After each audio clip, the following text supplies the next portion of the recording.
Today, a Redditor confesses their boyfriend refused to do Pilates with them, but then went on to do HOT Pilates with his friend's girlfriend. We'll get into that in a bit, but first, I might not exist soon. My tooth is infected, and I don't have insurance. I don't have any way to pay for dental care. It's scary. I have a young kid, and all I can think of is what's going to happen if... I'm not asking or begging for money. I'm just genuinely scared and needed to let that out somewhere. Edit, I didn't expect so many replies on this. Thank you from the bottom of my heart for all the helpful comments. I have more research to do and I'm happy to do so. Hopefully I can get it pulled sooner rather than later. Isn't it crazy though, as far as America goes anyways, that teeth and eyes are treated as two completely different things? Most health plans don't really cover much in the way of eyes or dental. Most of the coverage that you do get still leaves you like paying for 50% of the cost. Honestly, I need not go on further because I can be very long-winded about insurance and healthcare and whatnot.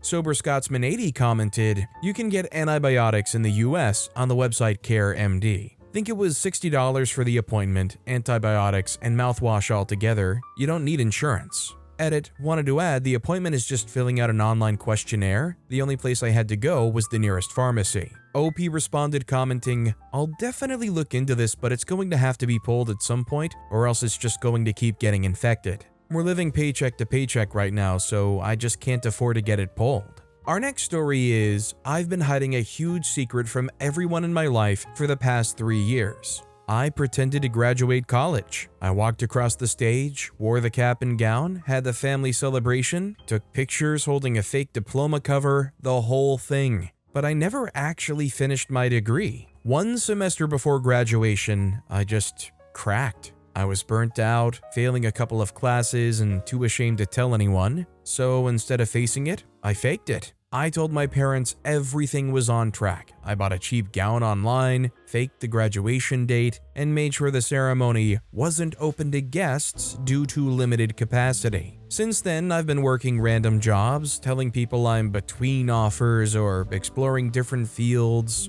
It's a constant weight on me. I've had panic attacks just thinking about someone finding out. My parents still proudly mention that I'm the first in the family with a degree. I hate lying to them. I hate lying to everyone. I'm finally re-enrolled and I'm taking night classes now, slowly fixing the mess I made. But it still feels like I'm living in a lie. I don't know if I'll ever have the guts to tell them what really happened. This is kind of that classic example of, if you can just avoid lying, you probably should just own it, because it gets bigger and bigger and you have to start remembering all of these fake details, and what the real details are already going to be in your mind. You end up trying to hold up this multiversal lie that you're continuing to pretend to live. And in the end, it almost always is going to come out sooner or later, and the longer it goes on, it's going to hurt people all the more. Real Hey Dana commented, "My nephew did the same thing. He forgot to get tickets for the family to attend the ceremony, even though they'd flown in from out of town. His dad, my brother, kept pressing to see the diploma, not because he was suspicious, but because he was so proud. Took my nephew a year or so to come clean. After the initial shock wore off, we all rallied behind him to help him redo a year or two. He's now truly degreed and we all love him so much. Anybody can crack." Our next story is, after getting laid off, I took my next role just to get revenge. I worked as a product manager for an automotive supplier. Things were great for about 8 years until we got a new manager when my employer got bought by another company. Despite being the top performer on my team, they decided to lay me off. I was not happy about it, but that's the nature of at-will employment. The severance package was just okay, but I had to sign a 12-month non-compete to get it. Whatever. I spent that year figuring what I wanted to do going forward. I also stayed in touch with a lot of the people at the OEMs who had been responsible for buying the parts I was supplying. We didn't really talk about business, but we stayed in touch because after all those years working together, we'd become friends too. So we still played golf, went to hockey and baseball games, and just went out to lunch now and then. I was still deciding whether I even wanted to go back to that kind of work or just do something else altogether, when a recruiter reached out to me and asked if I would be interested in the same kind of role at a direct competitor to my former employer. I was kind of ambivalent, but figured that I would at least talk to them. Turned out that the role they had was not just for a similar role, they were looking for someone to manage the same kind of parts and go after the same customers I'd had in my previous job. In the end, they made me a great offer, which equated to about a 30% raise over my prior salary. I didn't take the job because of that.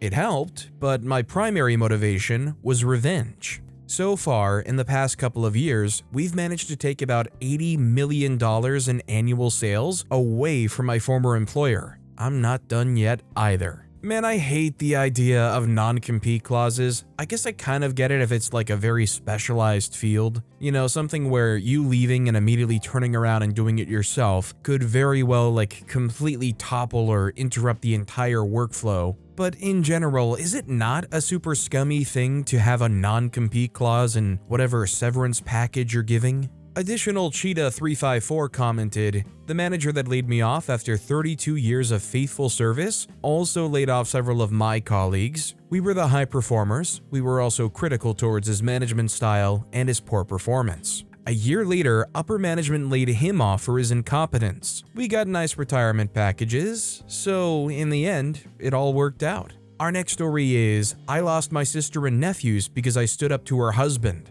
I still think I did the right thing, but it still hurts. 5 years ago, I lost my sister. I lost my nephews. Not because of some blowout or dramatic explosion. I lost them because I set a boundary with her husband, and no one in the family was willing to deal with what that boundary exposed. Her husband, my brother-in-law, a man I've known all my life, got blindingly drunk in my apartment during a family visit. Not just buzzed, drunk. Aggressive. He took it out on my sister. Loud, demeaning, abusive. I had to leave my own apartment just to get away from it. And that wasn't the first time. Every visit had some alcohol-related incident that everyone quietly tiptoed around. There was a time he wandered off during a trip, bought a bottle of rum, drank it alone, and stashed the empty bottle under my bed like a teenager sneaking booze. The times at dinners where he would get pee drunk, snap his fingers at waiters, badger the staff, and then forget we already ate and order second rounds of entrees no one wanted,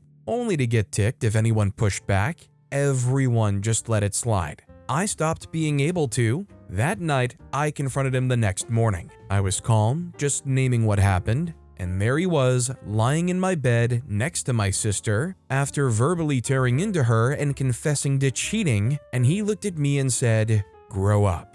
I still can't wrap my head around that. That moment was the full picture. Arrogance, denial, and a total lack of accountability. Not just from him, but from the system around him that enabled it. My sister even texted me that same night. His alcoholism, it cost him a lot today. Her words. But years later, that truth disappeared. Now the story is that I hated him, that I humiliated him, that I betrayed them. I wrote him an email a few days later. I told him I wouldn't speak to him again unless he acknowledged what happened. I CC'd my nephews, not to shame him, but because I knew that was the only thing that might jolt him into reflection. I knew I might lose all of them, and I did.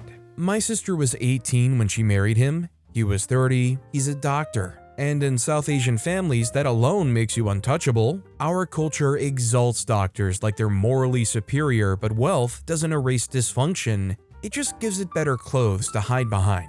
He grew up poor and emotionally stunted, and never dealt with any of it. Instead, he built a wall of ego and status. My sister, shaped by the same patriarchy and unhealed trauma, absorbed that worldview. In her mind, calling out abuse equals betrayal. Admitting a problem means being disloyal, so instead, she buried it and me with it. The rest of my family went along with it. They're keep the peace people. Sweep it under the rug. Act like nothing happened. I became the problem simply because I didn't pretend. That quiet rejection, being treated like I was the one who made things hard, that hurt just as much. I've been in therapy for 15 years. I've done the work. I've unraveled the patterns. But that came at a cost. In a family that values silence over healing, doing the work makes you look like a threat. They've never really acknowledged who I am now. When I started thriving, really thriving, they didn't notice. I wasn't a doctor, so it didn't matter. I outgrew the image they had of me and they never updated it. I miss my nephews. They don't talk to me, but they will watch my Instagram stories. Once a year at Thanksgiving, we see each other for about an hour at a restaurant. It's polite, hollow, no substance. My sister is deeply performative. She makes everything look okay on the outside, but it's not. There's so much unprocessed pain inside her. I've learned to accept that, but it still sucks. She doesn't know the real me. She never tried to. I just got engaged. My fiance has never met my sister or her family. I don't even know if she ever will. There's no relationship to build on, just history, distance, and denial. I reached out again recently because my mom asked me to. My sister responded, but it's clear nothing's changed. The truth has been replaced with something more comfortable, easier than facing what actually happened. But I remember, I didn't lie, I didn't exaggerate, I stood up for what I knew was right. And I still love them all. I really do, but we grew up with different definitions of love, ego, and integrity. For them, love means keeping quiet. For me, love means facing the hard stuff, even when it costs you. If you've read this far, thank you. I'm not here for advice, I just needed someone to hear this. Sometimes choosing peace for yourself means giving up the illusion of peace with others. And that's a grief I'm still learning to live with. It's almost like when a group of people or even like friends have such belief in a belief system, doesn't have to be like religious per se, to the point where if your beliefs or the way you act doesn't align or fit in their worldview, they outcast you or they think way less of you as a person because you don't follow that.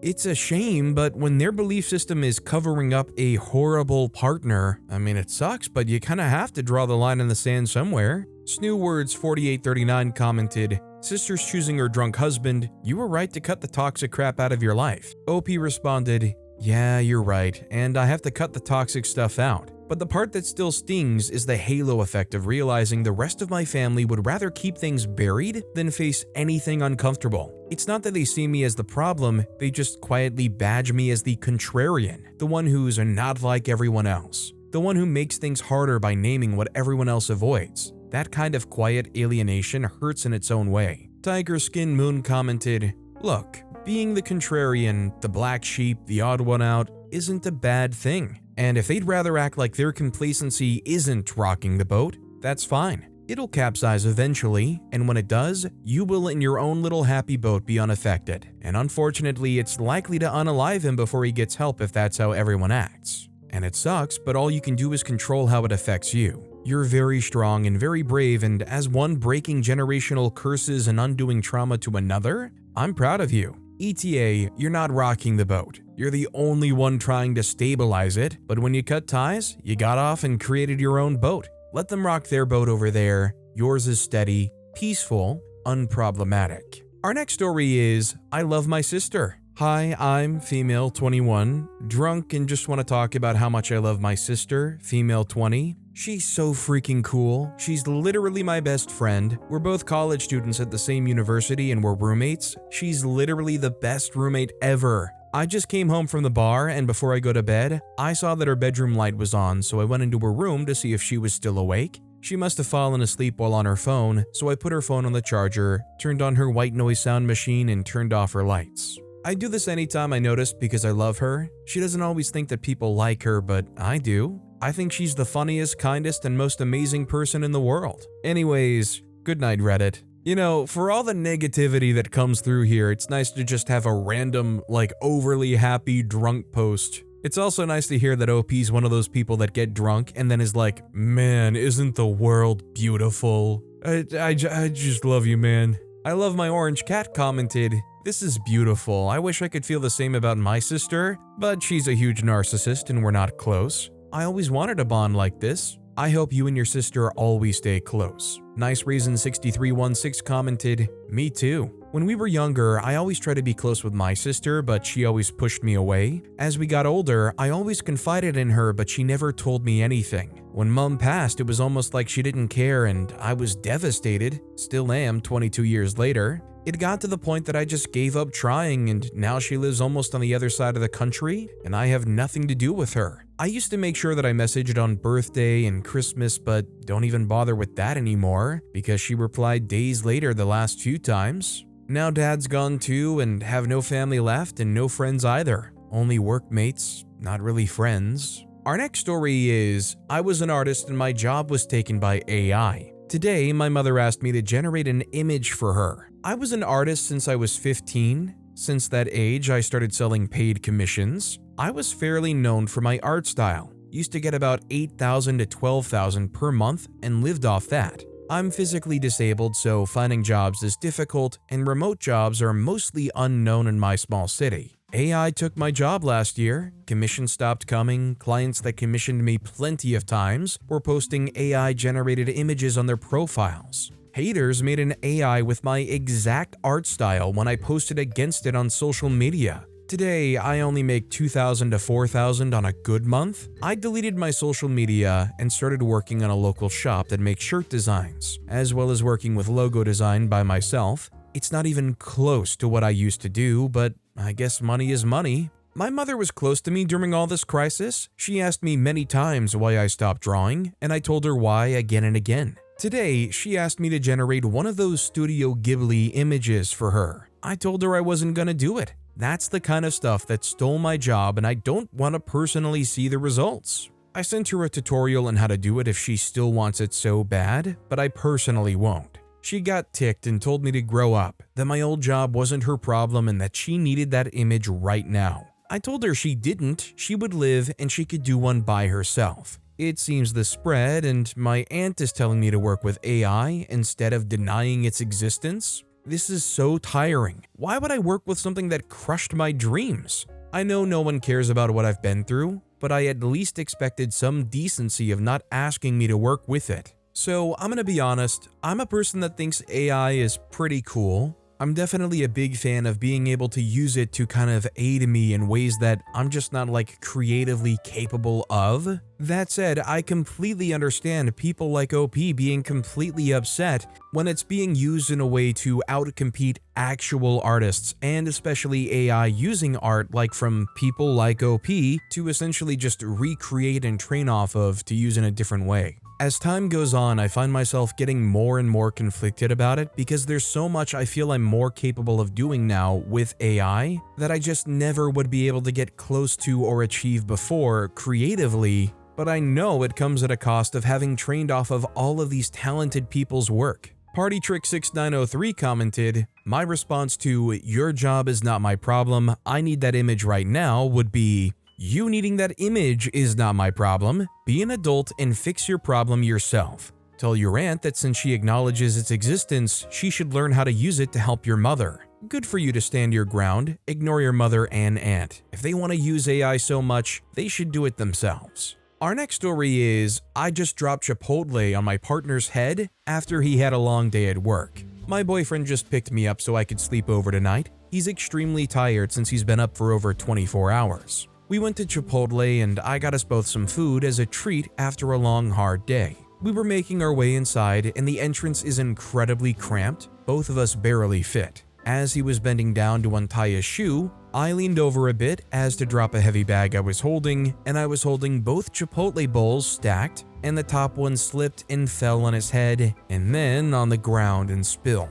Thank God it was salvageable and only a single piece of chicken and some veggies and sour cream fell on the dirty entrance carpet, but my poor baby looked at it with his head in his hands and kept saying, "It's not okay, it's not okay." He's usually very calm, but I think this was almost the last straw after a very bad day. So I went into crisis management mode and cleaned everything up as quickly as I could, offered him my bowl instead, and let him do his own thing to calm down. I feel so bad. He was saying how much his body hurts and he looked so excited for his Chipotle. He's getting so many back scratches and cuddles to help him fall asleep after this terrible day. Honestly, I feel like most people have been there one day or another, somehow, some way. You know, you just had some kind of crappy day. It's been long, you're exhausted. You got like one respite, you got like one treat, and you accidentally drop it or knock it over or it stops working, whatever it is. It's like, yeah, no, that's my 13th reason why. Nana Lily commented, "I feel so sad for both of you guys, but I'm going to tell you something that I was told many years ago. Sometimes you need to have a crap day to really take value in the good days. I really hope one day soon you look back at this day and laugh." Sweetie Soul XO commented, "Tragic but hilarious. Dude really took a Chipotle bowl to the dome after a 24-hour shift. Just keep the cuddles coming. He'll forgive you, eventually." Our next story is, my boyfriend called me practice during a fight and now I can't even look at him. We had an argument and I said something like, I don't even know why you're with me if all we do is fight, and he goes, you're just practice anyway. Someone better will come along eventually. Then he instantly said that he didn't mean it and only said it because he was mad, but like, what? I've never said anything that disgusting to him ever, and now he's acting like I'm the one being dramatic for not getting over it yet. I feel stupid for even being upset. Like, why am I still here? I hate to say it, but I think that's the truth leaking out, and if you're fighting enough for him to even get to the point to say something like that, I mean, what does it really say about that relationship? Ethereal Spear commented, when a man tells you how he feels, believe him. I would get out now before he does dump you for the next woman. What he said was absolutely disgusting, and he wouldn't have voiced it if it hadn't already been a thought in his head. Our next story is, my ex-husband is a moron. We're 2.5 years into our separation. He has stalled every step of the way. Canceled mediation, ignored solicitors, lied, denied everything and made up new weird stories, cost me around $50,000. We have finally signed consent orders for our financial settlement after I had to re-sign 3 times because he didn't sign a page, didn't check the spelling of his own name, and another reason I can't remember. The parenting plan took 6 months for him to sign. We're now doing parenting coordination to help us co-parent and get past some issues. I thought he was just emotionally abusive, but now know he is truly a moron.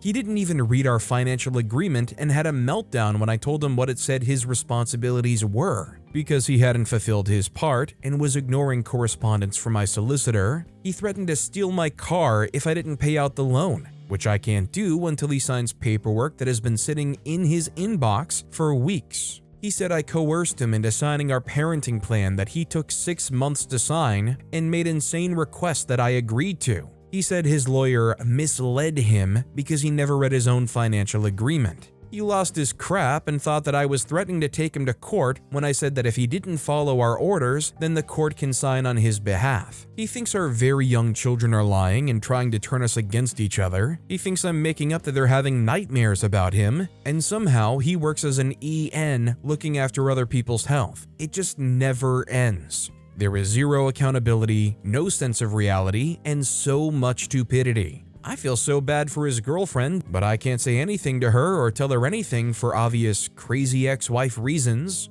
It's all just so mental and so draining, and it's only happening because he's trying to punish me for leaving him and because he's a moron. I'm just gonna add that to my growing list of reasons of why not to get married to someone unless you're absolutely sure. Cow and Spoon commented, yeah, he doesn't sound the sharpest tool in the box. If he's ignored the correspondence and refuses to read what he's signing for, then he deserves everything he gets. Additional Cheetah 354 commented, sharpest tool in the box, elevator doesn't go all the way up. The light is on, but no one is home. Running 1 quart low, 1 sandwich shy of a picnic. Not playing with a full deck. A few fries short of a happy meal. Our next story is, boyfriend refused to do Pilates with me, but did hot Pilates with his friend and his girlfriend? I've been wanting to try Pilates for so long and was really hoping my boyfriend would try it with me. For context, we've been together for almost a decade, since we were 16, and we've been looking for more ways to be active together. I asked him if he would be open to signing up for a class with me. He said no, he had other things he wanted to do. Fair enough. A month later, I asked again and got the same response. Fast forward to this past weekend, he went to see his friends. I'm also close with this group, but he convinced me not to go, saying I probably wouldn't have fun. I took that as him wanting a guy's hangout, so I stayed back. One of his friends has been dating this girl for years, and none of us really like her. I especially don't because she's always been weird with my boyfriend. On Saturday, I barely heard from him all day. He told me he wasn't on his phone. Okay, whatever. Then today, I found out he did hot Pilates. Not just regular Pilates, but hot Pilates with his friend and his friend's girlfriend. And he never mentioned it. I only found out because I saw the receipt. They went Saturday morning. I literally cried. He's turned me down multiple times, but the second his friend's girlfriend suggests it, he's in. And he didn't tell me. Probably because he knew I would be upset, since I've only brought up doing it together numerous times. When I confronted him, he said it was his friend's idea. I called BS because what grown man suddenly decides, "Hey bro, let's do hot Pilates on Saturday morning?" Eventually, he admitted that their friend's girlfriend had a class booked and asked her boyfriend to join, and then he asked my boyfriend, but I don't believe it. The girl loves male attention, and I know she was the one who convinced my boyfriend to go. And of course, he said yes. The reason I'm so upset isn't just the class itself, it's the pattern. He only seems interested in doing things I suggest if his friends are involved. Last summer, I mentioned some specific camping spots I wanted us to try. He brushed it off. But when the same girl mentioned those exact spots, suddenly he was all for it. I moved out of our house and in with a friend until he can start showing me more respect, and that he values me as a partner. I mean, when your partner is just avoiding doing anything with you and turning you down, at that point, there's like a real issue. At least in my opinion, I feel like if my partner popped up and said, "Hey, I want to try Pilates and I want to do it with you, will you join me?" I feel like that's the kind of thing you should probably be like, "Yeah, I'd love to try whatever with you." Medium-sized Maze commented, "Wow, your boyfriend sucks. I'm glad you moved out. You know he convinced you not to go because this girl was there. I would tell him that his crush on her is extremely obvious and you're not going to play runner-up. I hope ruining his relationship was worth it because he's never going to be able to get with her, even if she breaks up with her boyfriend. He'll still be the crappy friend who went after his friend's ex. ETA, have you told him that you've noticed this pattern? Not sure if it's really worth trying to save the relationship, to be honest, but maybe he's really dumb and doesn't see it. If you do break up, I'd be totally petty and reach out to his friend and tell him that he should probably watch out for his girlfriend and your ex." OP responded commenting, "Yes, I have told him that I've noticed this pattern. He said he doesn't feel like he treats her any differently, but that he can see why I feel the way I do. He also said that the hot Pilates was just a spur-of-the-moment thing. I'm trying hard to believe that, but I don't know." Our next story is 4 years of medical school feels like I fell for a pyramid scheme. I'm telling my story. I'm a US medical grad who did not match into medical residency. With as much transparency as possible, US graduate, finishing in 4 years,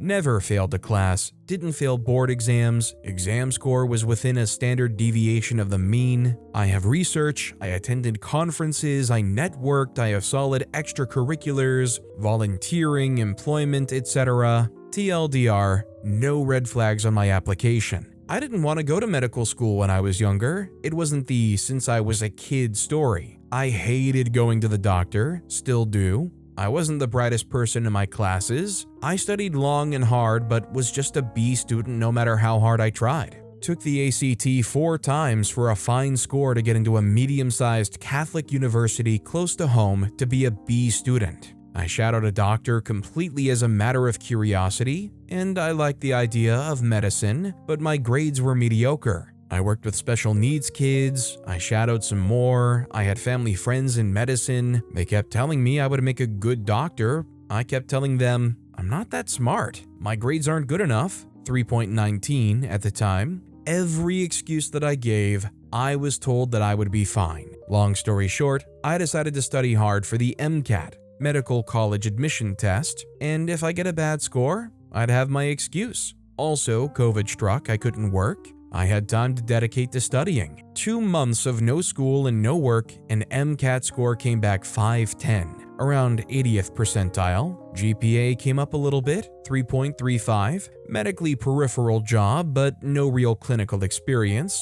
Wrote a convincing personal statement and interview prep. I had an interview by September and got accepted end of October. I had 3 more interviews during the cycle, got 2 more acceptances, and a wait list, was blown away. Really didn't think I had a strong application, but got into a mid-tier medical school an hour away from my hometown. No excuses left. First year was a battle, lots of hard work, didn't fail any classes, but I wasn't doing well. Second year just got worse. I was dang close to failing out. Didn't fail, but got to the point of considering dropping out, but kept getting told no one would look at my preclinical grades. I finally caught my stride, studied, passed my exams. Round 1 of board exams was a breeze. We had a month off to study. I didn't need any of it. Spent the spring semester balancing exam prep with my classes. Finals finished on Friday. I took my board exam Monday, had the rest of the month to rest. Clinicals felt like I finally found my place. Every rotation I had great feedback, doctors kept telling me I would make a great physician, evaluations were always very strong, shelf exam scores were solidly middle of my class,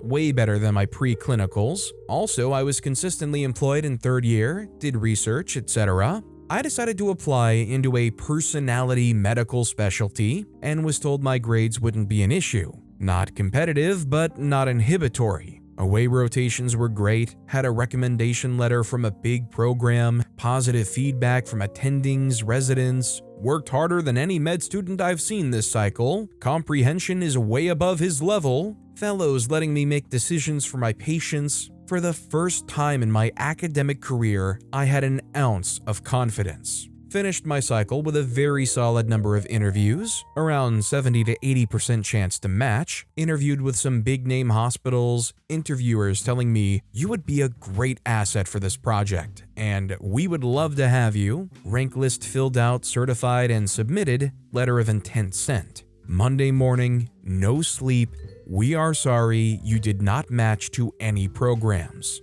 Immediately going through the SOAP, Supplemental Offer and Acceptance Program, I applied to transitional years, preliminary years, even some pediatrics programs. I was up until 3 a.m. every night. Only food I could keep down were saltines and liquid IV. Wednesday, the cold realization with several times as many interviews, exponentially as many seats I did not place. Now I have the displeasure of going through the same process with just 2 interviews and 4 seats. Thursday, every hour passes like molasses. No offers, still just doing SOAP interviews with newly accredited programs, thinking I interviewed badly, spending money on mock interviews with prep companies who say I have very good interview skills, answers are strong, reaching out to my network asking for feedback on what could have gone wrong and blah blah blah, but grades, but board score, but signals. 10 days out, I look like a ghost. Still have to find the motivation to show up to my clinical rotations every morning.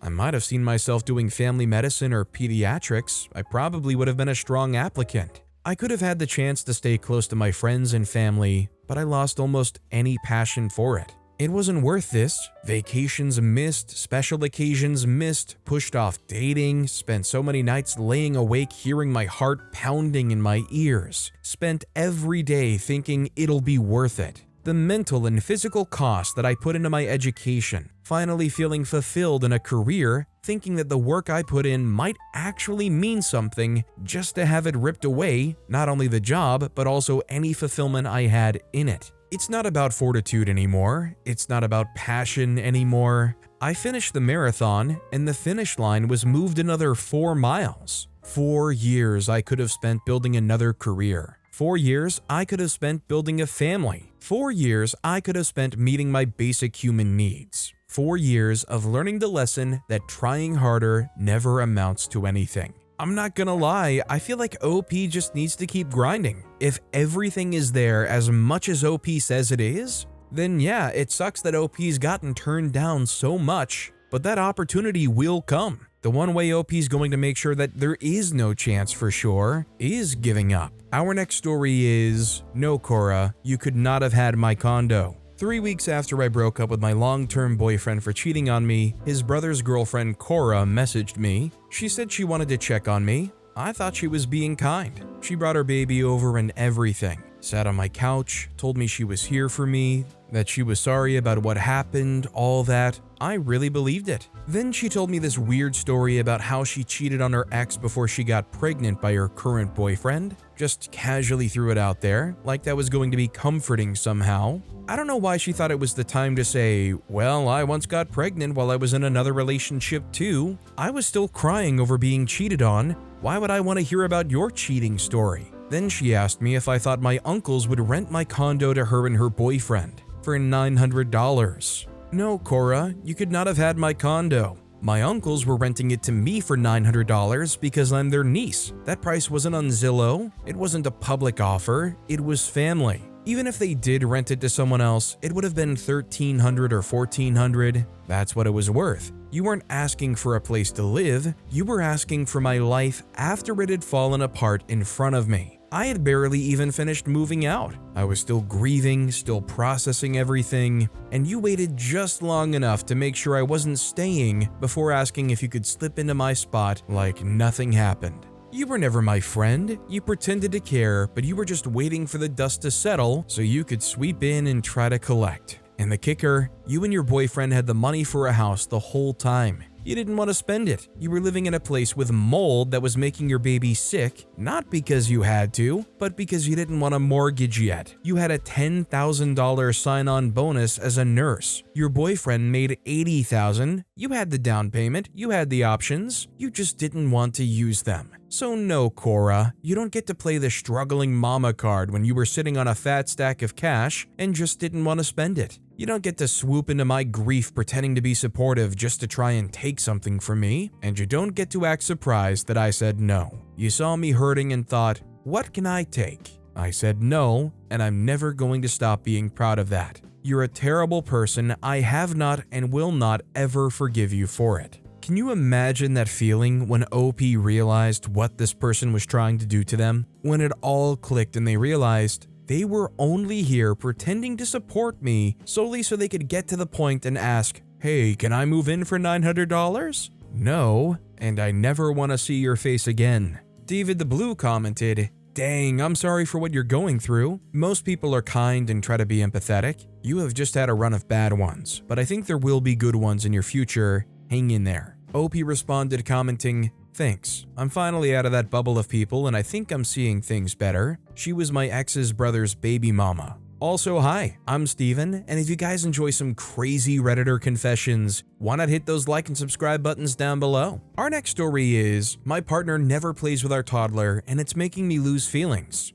My partner never interacts or plays with our 14-month-old toddler. He never has. When she's playing in our lounge, he'll be scrolling on his phone or watching the TV and ignore her even when she's crying. Even when she's in the bath, he sits away from her on his phone. He'll occasionally talk to her and cuddle her, but he won't read or play with her toys. I beg him to play and interact with her like I see many dads doing, but he just says that he does, when in fact, he does not. I feel I have to ask him to feed her, change her, or do anything. He can't seem to do anything off of his own back. Even when we have family days out, he moans about it. This makes me resent him, and I feel as though my feelings can't possibly be the same as they once were due to the way he parents. I don't know if I'm being unreasonable.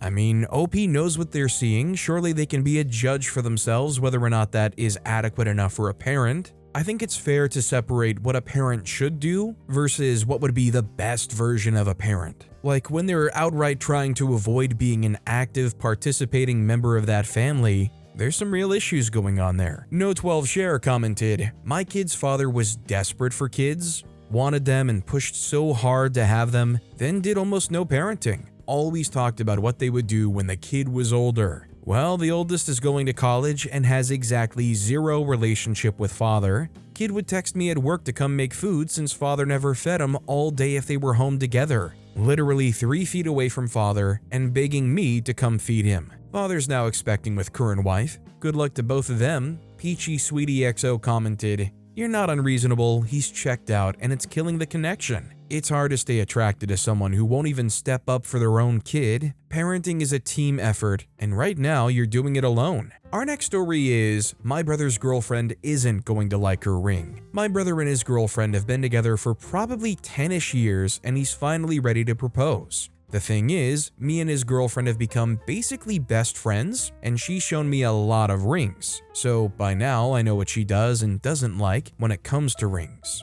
Well, he asked me for help, and I sent him the perfect ring after me and her had a conversation about it. There was this trend going around on TikTok, and the subject got brought up, and it's not the first time we had this sort of conversation. He sent me a picture of the ring today, and my heart dropped. The main stone is really nice, lab-grown, and it's the right shape. The issue is that it had stones along the band on either side. She doesn't like that kind of thing. I tried telling him that I honestly don't think she's going to like it, and he doesn't believe me and is going to go ahead and use the ring anyway. I get that she's his girlfriend, but like, could you not just believe me that I know better about this really important thing? You know, I feel like there's kind of two sides to this because, yeah, OP does know the truth and like maybe OP doesn't want to divulge exactly how they know it, but they do. On the other hand, it is this guy's girlfriend, and it's fair for him to have this concept of, oh, I know what she's going to like, she's surely going to like this. It's one of those listen to me kind of things, but at the same time, there's not really any getting through to them. Vintage Bench 476 commented, crap like this is genuinely so frustrating. You know the right answer or solution to something, the relevant party doesn't believe you or care enough, then ultimately the result will be as you predicted, but it won't even feel good that you were right about it, because you will have just wanted the people to have been happy initially. Oh well. Your new sister-in-law will have to realize your brother's shortcomings sooner or later, or probably already knows. Also, it does sound like he's already purchased the ring, so even though you told him she won't like it, he probably wouldn't be able to return it, right? All you can say is you tried, but I get that doesn't ever feel very good. Our next story is, I came to Spain during the war with nothing. 2 years later, I finally feel like I'm allowed to live again. I came to Spain in 2022 during the war. There was no clear plan, just the desperate need to breathe somewhere far from sirens, fear, and the feeling that everything was crumbling. I thought I would stay for a few months, study, maybe figure things out, but then my passport was stolen. No documents, no family nearby, no money. I was sleeping on the floor of a cold apartment trying to stretch groceries for as long as possible. There were nights I genuinely was afraid I would end up on the street. And the strangest part? The world around me just kept moving. People sipping coffee on sunny terraces, laughing, living. I remember sitting on the metro thinking, how are you all still functioning while I feel like I'm disappearing? Eventually, things started to shift. I got small jobs, I met kind people, and then I met someone, a quiet, grounded Spanish man who didn't try to fix me, but stayed. We built a life together, slowly. After 2 years of living side by side, I finally received my residency. It came with permission to work. I held the paper in my hands and cried. Not because everything was solved, but because finally I had the right to stay. And with that right, I made a decision. I didn't want to just exist anymore. I wanted to live. I wanted to create something. So I started a YouTube challenge. A diary, really, for anyone who also doesn't know how to live sometimes. For anyone starting over from scratch, like I did. I speak softly in my videos, I film little things, I tell the truth. And for the first time in years, I feel like myself again. Not a war refugee, not a scared girl in a broken room, just someone with something to share. I don't know where this will go, but it feels like the beginning of something real. And that's enough for me right now. I think it's a beautiful thing to not only land on your feet, but to find your sense of purpose. OP found something that creatively fulfilled them. And to me, personally, besides surviving, besides maybe relationships or family if that's important to you, being fulfilled in a way that creatively satisfies you is such an important thing that I think is one of the reasons you should feel like you want to get up in the morning. The best people have it figured out where that creatively fulfilling thing is what also keeps them off the streets. Our next story is, I read my husband's text messages. A year ago, I saw a text my husband, 45-year-old male, sent to his friend. He was leaving work and saw a very hot girl in the parking lot. His friend asked if he got her number, and my husband replied, "No, I was already leaving the parking lot." At the time, I, 32-year-old female, had a 6-month-old baby, had gained weight, and wasn't taking care of myself the way I used to. I felt hurt but pushed it aside because I was overwhelmed with being a new mom. Now, a year later, it still eats at me. I feel disrespected, unseen, and like I'll never be enough for him. The bigger issue? He's always been like this. Flirty, making inappropriate comments, and dismissing my feelings when I bring them up. Anytime I try to talk to him, he calls me crazy and says I'm making a big deal out of nothing. Lately, I've been wondering if I even want to stay in this marriage. I thought he would change, but he hasn't. Am I overreacting? Or is this the kind of thing that only gets worse over time? I think it goes without saying that it's a major red flag that their friend immediately said, "Hey, did you get her number?" I mean, what does that imply that OP's partner and their friend are actively doing? I think a lot of people would have zero tolerance for what's going on here. Beetle Inc. commented, "His friend so casually asking if he got her number tells me that he's gotten numbers in the past." Dismissing your feelings is very disrespectful. A lot of things about this situation are worrying. Our next story is, she left with our baby, I sat in an empty room staring at the AC. Me and my wife knew each other since college, 2015. We fell in love, and after a lot of resistance and struggle, I convinced my parents to let me marry her in 2021. At that time, I was jobless, in my last semester of university, but she supported me. She never demanded anything I couldn't provide. Then I got a job for $25K PKR, around $90 a month, while living in a flat with friends in Islamabad, capital of Pakistan. She was at my parents' house. Around the same time, she also got a job in Islamabad and moved into a hostel near her office, because we couldn't afford rent and expenses for a place of our own yet. After 2 months, we took a leap and moved into our first flat together. Both our jobs weren't enough to make ends meet, but we somehow managed. After a year, I left my job. They offered me $75K PKR, around $270 to stay, but I didn't, and started freelancing. It backfired and I was barely earning anything. But God had other plans. I randomly bid on a job on Upwork and landed a full-time role at a US-based marketing agency.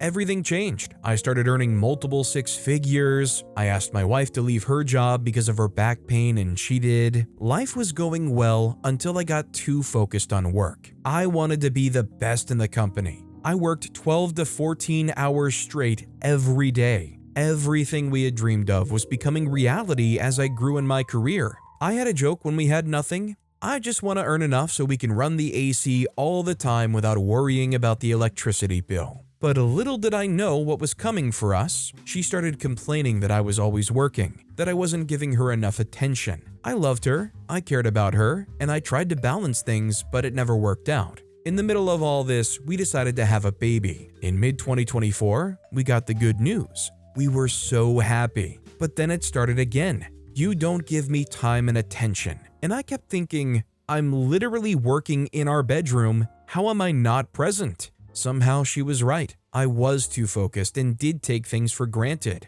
though I never meant to. Who doesn't want rest and good family time? But I worked under immense pressure, 12 plus hours daily, and every time she complained, I lost my patience. The 9 months were harsh for her. She felt alone. I didn't do it on purpose, but I had to do what every husband and father has to do. Still, those months created a distance between us. Then, in November 2024, my grandmother passed away. I was close to my grandparents since I'd lived with them for a while. It was hard, but I kept pushing forward. Our baby's expected delivery was mid-February 2025. Around that time, my grandfather fell critically ill. He was on a ventilator, and then I got the call he had passed away. I rushed to my father's home for the funeral, but while I was there, I got another call. My wife had gone into labor. I made it back just in time, and she gave birth to a beautiful baby girl. And that's when things really went crazy. I was under immense stress, work, losing both my grandparents, and now adjusting to life with a newborn. I ordered an iPhone 16 Pro Max as a push present for my wife, but the guy scammed me and I lost a lot of money. I never told her, but it gave me even more stress. I don't know what hit me, but I started feeling depressed. She was obviously going through postpartum, and it wasn't easy for her either. She was struggling with the baby, and I tried to help, but something just wasn't working. She started blaming me again. You're not doing enough. And that hurt. Because when a man works himself to the bone for his family, and all he hears is that he's not enough, it breaks him. But this time, I was already at my limit. The stress, the pressure, it all got to me. I started losing my temper. The baby cried all the time and she was exhausted, so every argument started with me. I know I should have been more supportive, that I should have ignored the arguments because of what she was going through, but I was struggling too. At the start of this month, we had a fight again, but it was different. I didn't argue and went to the other room. She left. She took my baby and our cat and went to her mother's house, and I was all alone. I just want to earn enough so we can run the AC all the time without worrying about the bill. I sat there, looking at the AC, and I cried. I didn't sleep, I didn't eat, I didn't talk to anyone. I felt like I was drowning. Everything was over. I had no hope that she would come back. But maybe God had other plans. Maybe all of this happened after our child was born, so that we couldn't part ways even if we wanted to. I decided I wouldn't let my family fall apart. I picked up the broken pieces of myself. I bought clothes and gifts for her. I went to meet her at her mother's house. I explained everything to her. Thankfully, she didn't take long to agree to come back, because deep down, she loves me a lot. I'm so happy she's back, but the fear of this happening again is greater than the happiness, because if it happens again, there will be no coming back. I don't know why I'm posting this here, but I guess I just wanted to share the weight of it and to genuinely ask, was I totally wrong? What can I do to make sure this never happens again? I love her and my baby so much, I can't lose them. And for the bros planning to marry soon, just know before marriage, it's all rainbows and unicorns, carefree and romantic, but after some time, it's different. And that's the beauty of it. Never give up on your family, no matter how much you feel disrespected or unappreciated. It's you who is responsible for making things right. Keep hustling, keep grinding. You may not always be appreciated for your efforts, but keep going. So I feel like in OP's case, the problem is communication, understanding, and work-life balance. OP's talking about earning enough to make sure that the AC can run constantly without worrying about the bill, but then turns around and says, oh, I was working 12 to 14-hour days regularly with my wife, with my family drama, blah, blah, blah. Like, if you're working 12-hour days, when is there time for family? Just being in the presence of them while you're working, I don't think really counts. Spicy Spice 11 commented, you yourself said that you only wanted to run the AC without worrying about bills, to earn enough to live comfortably, but that's not what happened, is it? You also said you wanted to be the best in your company and were already earning 6 figures, many times more than what you were earning before. You're buying expensive gifts for her, you're not struggling with money, you have much more than what's needed for running your AC and living comfortably. Your wife doesn't need the excess money, she needs your time and practical participation in caring for the newborn and for her well-being. Not just being present by working from your bedroom, you need to focus your attention and efforts on your wife and child. As a first-time mother of a 10-month-old who's also married to a high-achieving man, I can honestly say that his presence and hands-on help with caring for our child and our home has been so invaluable. Yes, the money helps, but it needs to be a balance. For now, focus on just making enough to be comfortable.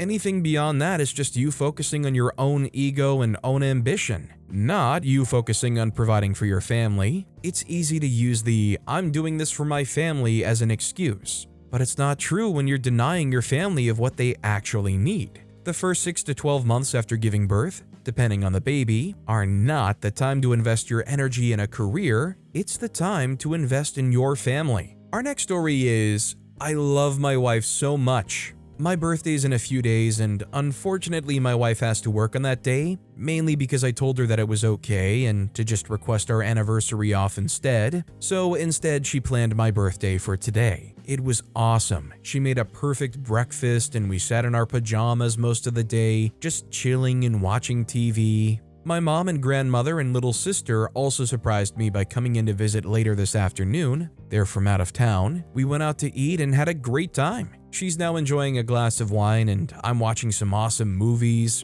That's it, just wanted to talk about how awesome my wife is and how much I love her, that's all. Man, I want somebody that's gonna wake me up in pajamas and make me breakfast on my birthday. Maybe someday. Our next story is, today I found out my sister has stage 4 cancer. I don't know what to write, but I'm writing in hopes to see who might relate to this. My 29-year-old male, sister, 36-year-old female, was diagnosed with stage 4 cancer today. We found out about the tumor last month. I'm just in shock. I have 2 jobs, full-time school, and paycheck to paycheck in one of the most expensive cities in the US. My sister is halfway across the country. She was suffering seizures which left her without a job, and she relies on VA healthcare. She has a preteen daughter with special needs. My mother's moved in with me because costs are so expensive here, and now she too is grieving the eventual loss of her daughter. I worry so much about the effect it has on her health. I just don't know what to do. I myself am a vet, but I can't even see a therapist because the appointments are a month wait here at a minimum.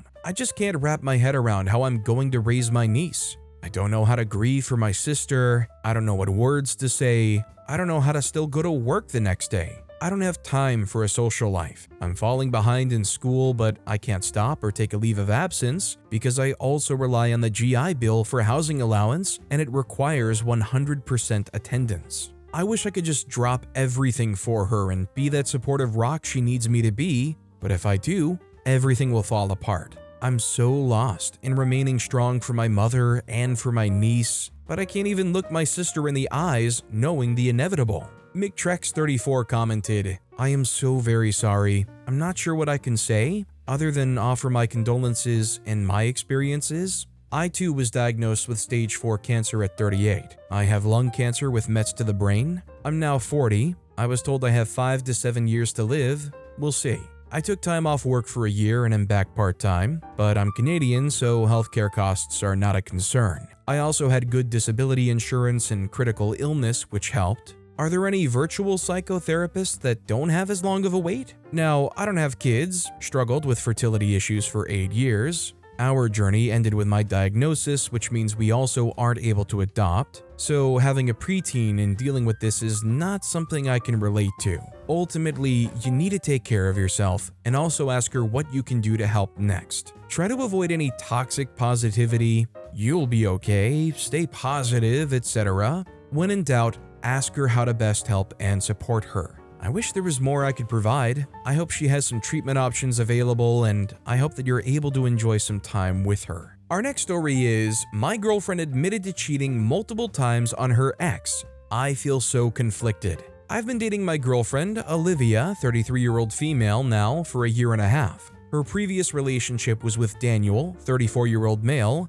who she started dating at 16 years old and had lasted 13 years. Daniel was an abuser and the absolute worst kind. The other day, I was out with her and her friend Tyler, female, at a restaurant. Tyler and Olivia were drinking. This man and his family walked in, and Tyler started laughing and said to Olivia, 'Holy crap, that's Peanut,' and then added the line, 'Remember when you were freaking him on the side for weed?' The next day, I confronted Olivia about what Tyler had said. She told me everything. In her late teens and early 20s, Olivia used to smoke weed. Daniel also used to smoke weed, which Olivia said would be the only time she knew he wouldn't hurt her, but also used coke and meth. They would go to this guy's named Peanut house and usually would hang out there for several hours getting high before going home. At one point not too long ago, Daniel's addiction got extremely bad. He began missing payments on their vehicle to fund the addiction, and he became erratic and violent. He ended up almost $3,000 in the hole with Peanut.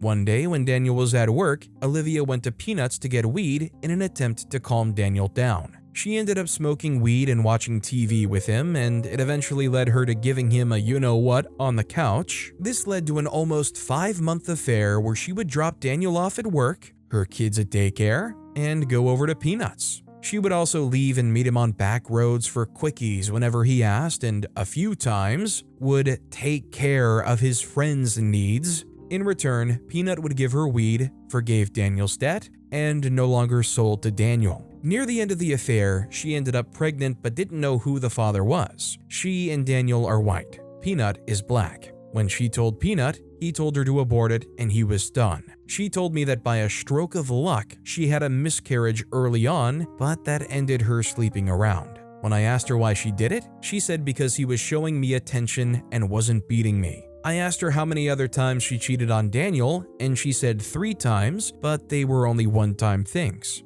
Once was with his cousin Matt when she was 18. They had been drinking and they'd all passed out on the floor. Matt was behind her and they ended up having hooked up. The other was a former baseball teammate of Daniel's, Andre. They had hooked up in the dugout after a game. And the last man was a man named Clayton who she used to work with. She had told Daniel that she had to work late and ended up meeting Clayton behind an abandoned building. All of these were before the Peanut incident. At this point, I'm so torn. I unfortunately have dealt with Daniel, who's still using, and his antics. He is a psychopath, and Olivia has had to take 2 restraining orders out on him since we've been together. She's also shown me pictures of when he beat her before. It took her so long to get into a position mentally and financially to leave him. She was in therapy for almost 2 years after the relationship to even get to the point where she wanted to date again. She told me she's in a better place now than where she was. but she's also admitted to cheating multiple times. She also admitted to having a months-long affair with her dealer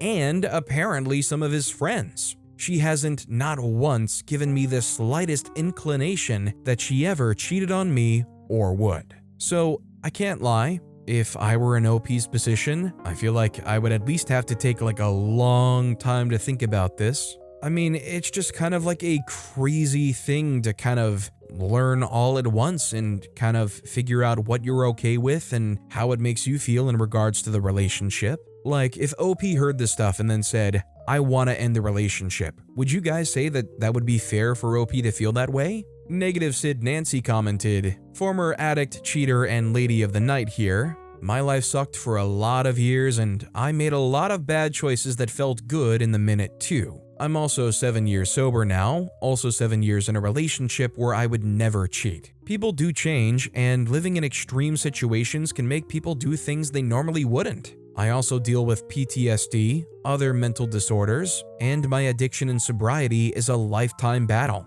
But with therapy and a lot of work in myself, which it does sound like she took the time to do, I'm not the same person hurting people cause either hurt me or someone else did. Really only depends if you can trust her. Our next story is, he left me with 6 kids and 2 dogs and asked if I needed anything. I wrote this hours ago while sitting in the car. I didn't plan on sharing it, but it's been sitting heavy on me all day, and I figured someone here might understand. I'm sitting in the car, 6 kids are inside the house and 5 of them aren't even mine. Additionally, there are 2 dogs, the noise is unbearable, the mess is growing, it feels like my nervous system is on fire, and the man who invited them all here? He's gone. Again. I texted him to ask when he would be returning. It had already been 3 hours since he left the house. He called me back 30 minutes later to explain that he was on the way back from one of his jobs, but that he would be going right back out to do more work. No mention of when the kids were leaving, no plan, no communication, no relief. And then he had the nerve to ask, "Do you need anything?" I held the phone in silence, not because I didn't have words, but because I couldn't believe he really asked me that. After leaving me with 6 kids, after knowing dang well I was alone in that house with chaos I didn't create, again. I just sat there with my phone in my hand, my heart racing. My silence wasn't hesitation, it was me trying to wrap my head around the audacity. He hung up, then called back, once, twice, before I finally answered. He asked me again if I needed anything. I responded, "I want you to listen to how that sounds. Do I need anything?" Then I said what I meant. I need you to come supervise these kids you invited over to this house. I didn't raise my voice, I didn't curse, I didn't even go into detail because I shouldn't have to. I said what I meant. My boyfriend's question, "Do I need anything?" ticked me off because yes, I needed something. I needed to not be the one who always holds it down. I needed to not be left to handle 6 children like I signed up to be a substitute mother. I needed help. I needed partnership. I needed to not feel like a dang afterthought in a house I live in, but instead he asked a question that made it feel like I was a burden for needing support, like he was doing me a favor by just asking. It wasn't concern, it was disconnection. It made me feel like my exhaustion didn't count, like everything I'd been doing in silence didn't matter. And the worst part? I knew if I said, "I'm fine," he would have taken that as a green light to stay gone, to stay disconnected, to believe once again that I'll manage on my own, because I always do, right? That's what hurts the most, that he's so used to me surviving in silence. He thought this was just another day I would swallow it and keep going, but this time, I didn't. This time, I told him what I needed. And in doing that, I saw just how much I've lowered the bar for what care should look like. I don't want to have to constantly explain my exhaustion. I don't want to spell out my needs like a checklist. I want to be loved in a way that notices. Thanks for reading, Taya. I say tell him off, look out for yourself, do what you need to do, OP. Soul Bunny commented, take your kid and leave the house when he comes home. Just walk out. Tell him you'll be back to have a conversation once he's cleaned up the mess. Sounds like it's time to consider moving on and creating a life that works for you. Yes, there will be hard times doing that, but you won't have someone dumping their responsibilities on you to fix. But with that being said, that's all the time we have for today. Now, if you want to hear another absolutely crazy Redditor confession, check out that video on the left. Or if you missed my latest video, check out that video on the right. That said, I'll see you all next time with some more stories.